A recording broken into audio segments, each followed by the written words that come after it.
Mrs. Zimmerman, I put the papers from 8 corporations on your desk, so take care of them, please. I need them done by tonight. What? Oh, hello, Miss Forbes. Hi, just take care of the papers, will you? And make sure you don't make any mistakes. Just because you're 65 years old and just a part-time worker doesn't mean you can do a lousy job. Hold on, Miss Forbes. I won't be able to finish these by tonight. Today and tomorrow's the day off for me. What? Why are you just taking a day off? I told you this already, right? I needed you to hand in the papers by yesterday since I wouldn't be available today and tomorrow. What? You never told me such a thing. Anyways, we need these neat papers done by tomorrow morning. You can't just say you're not available because you're on vacation or something. Are you being serious right now? Why not ask the manager what to do about it instead of complaining to me, the part-time worker? What? What do you mean ask the manager? This is your job. Don't you get paid to do this? Complaining about it by text isn't going to get those papers done, you know? You need to ask the manager what to do. Huh? Stop trying to make other people do your work for you. Why are you acting so superior anyways? You're just a part-time worker, right? You seem to not understand. Unlike you, I'm actually a contracted employee at this company. I know that. You just graduated from an elite college, right? Oh, I get it. So is that the reason? You're looking down on me since I'm new here, right? I'm not trying to act superior, but I need you to do your work properly. Huh? What's with the attitude? You think the others are going to forgive you talking to me like this?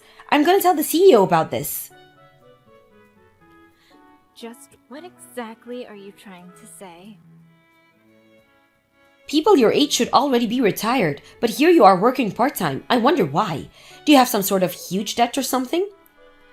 Unlike me who graduated from college and is guaranteed to be promoted soon, you're just an uneducated good-for-nothing that receives a salary for doing nothing, right? And to think that I was trying to help you contribute to the company by doing some work for once. What kind of person just takes a day off suddenly and refuses to do work? You're so impolite. Don't you have any manners? Miss Forbes, are you done talking now? What? I only took a day off since it's exactly 1 year since my mother passed away. I'm actually quite busy right now, so let's end this conversation. Huh? Come to the office and take care of these papers right now. I can't even if I wanted to. I'm currently 4 hours away from the office. 4 hours? Just where exactly are you right now? It doesn't matter where I am right now. I can't take care of those papers for you, period. Will you please just ask the manager what to do already? Didn't they teach you this during training? Always tell the manager if you have a problem, especially if it's something unexpected. Why are you just telling me this now? This is going to make me look so bad, and it's all your fault. How is this my fault? I told you to give me the papers by yesterday, right? This is your own fault, Miss Forbes. Even if you are a new employee, you've been working here for 10 months already now, right? And you still can't even do such basic things as reporting to the manager? You've made me lose my temper. Goodbye then. I'll see you next week. What? Wait! You're just going to leave? What's with the attitude, though? Just who exactly do you think you are? You're just a part-time employee here. You can't be replaced anytime, do you hear me? You better know your place or face the consequences.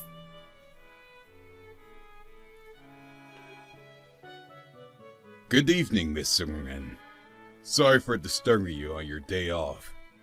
I'd heard it's been exactly 1 year since your mother passed away. You have my condolences. Anyways, we took care of the papers from 8 corporations.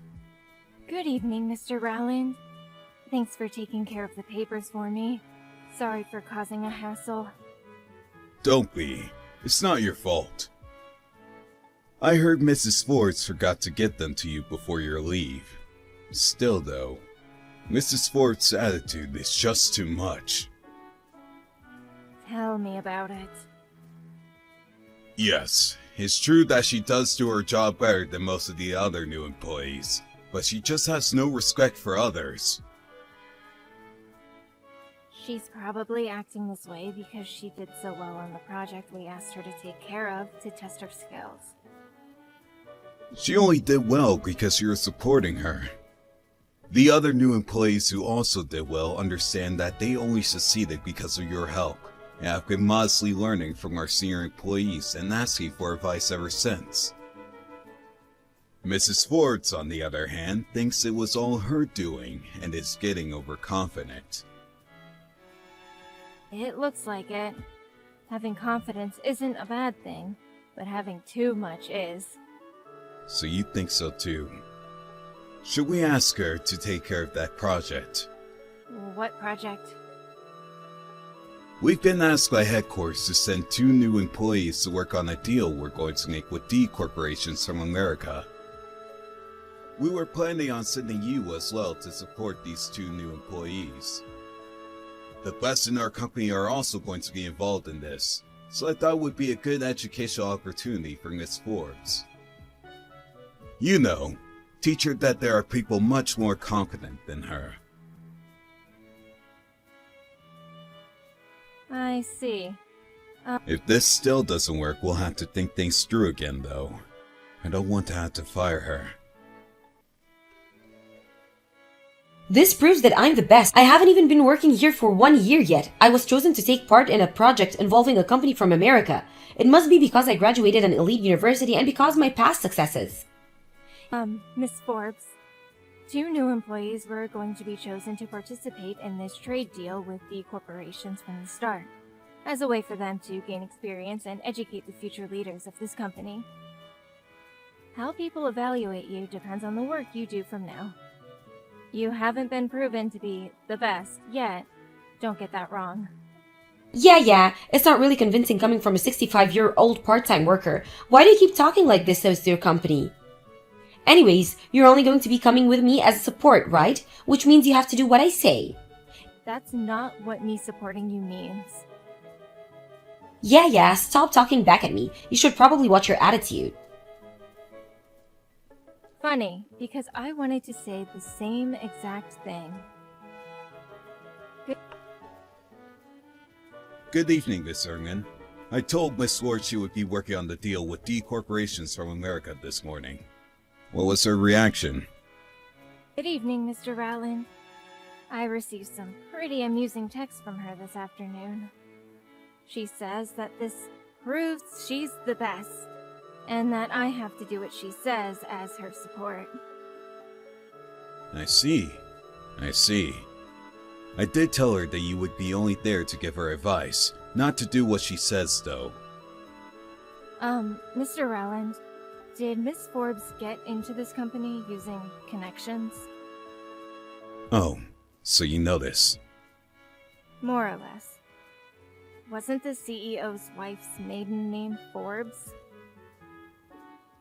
Yes, Mrs. Forbes is her cousin's daughter.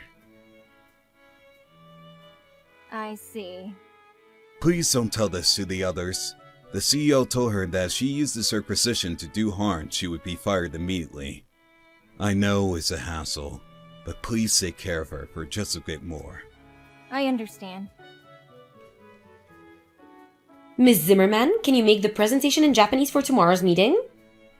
I wondered who was sending me texts on my office phone at this hour. Aren't you supposed to take care of that? I'm supposed to make an English presentation based off the presentation you make in Japanese. Let's switch roles. You make the presentation in Japanese and I'll translate it into English. The reason you weren't tasked with the job of making the presentation in Japanese is so that you can gain experience. No, I don't need experience. I'm already guaranteed a promotion. It'll be better this way since I can check for any mistakes you make while translating it into English. If you understand, then hurry up and prepare for our presentation in 2 weeks. Good morning, Miss Forbes. You aren't here yet. Are you going to be late? We have a meeting with D corporations from 1500. I also have a few questions regarding the English presentation you made.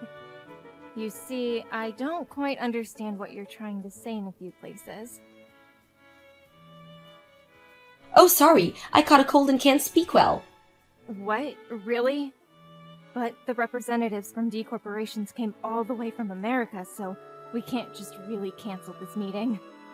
That means we have to get someone else to do the presentation you were supposed to do. Why don't you do it? What? I'm saying that you should do the presentation in English instead of me. Well, I guess that's the best option. The presentation was only finished yesterday, and I'm the only other person who's seen it yet. But you can't speak English, right? You're just a 65-year-old part-time worker. It can be helped, so I guess I'll have to come. I understand. I'll do the English presentation in your place. What? Are you being serious? Do you have any objections? Can you even speak English? A bit, yes. Anyways, I have to go over some things with the others, so bye now. Stop trying to act tough. Take care with your cold. Fine, it's not my problem if you embarrass yourself. Are you serious? You can speak English that well? Oh, you came to the meeting halfway through, right? How's your cold? Who cares about that? Why are you so good at English? Well, I was the head of the International Relations Department before I retired. What? The International Relations Department? That's the most elite department in this company. And you were the head? Right now, I'm working as a part-time worker since I had to retire. Also, I studied language in college, which is where I learned to speak English. Graduated college? I thought you were just a high school graduate. When did I say such a thing? Besides, you shouldn't judge people on their academic backgrounds. What? Well, the presentation went well since I took your place, so everything ended up alright, I guess. What do you mean? Your translation was full of mistakes. What? Like where? Basic spelling and grammar.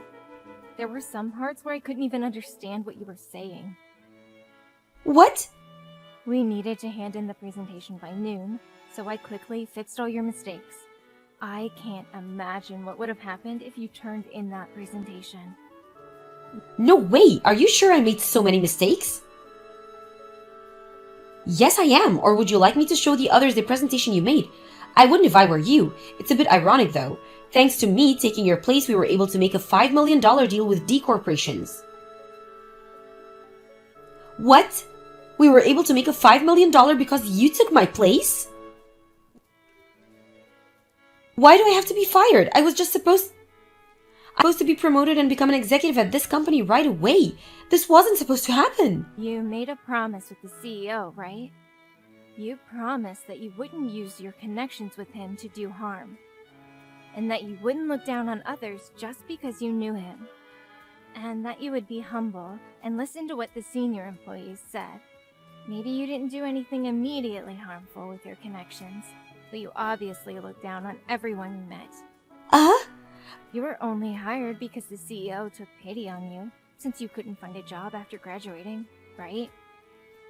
Yet you still took such an arrogant attitude. That's how you returned his kindness, so no wonder he got mad.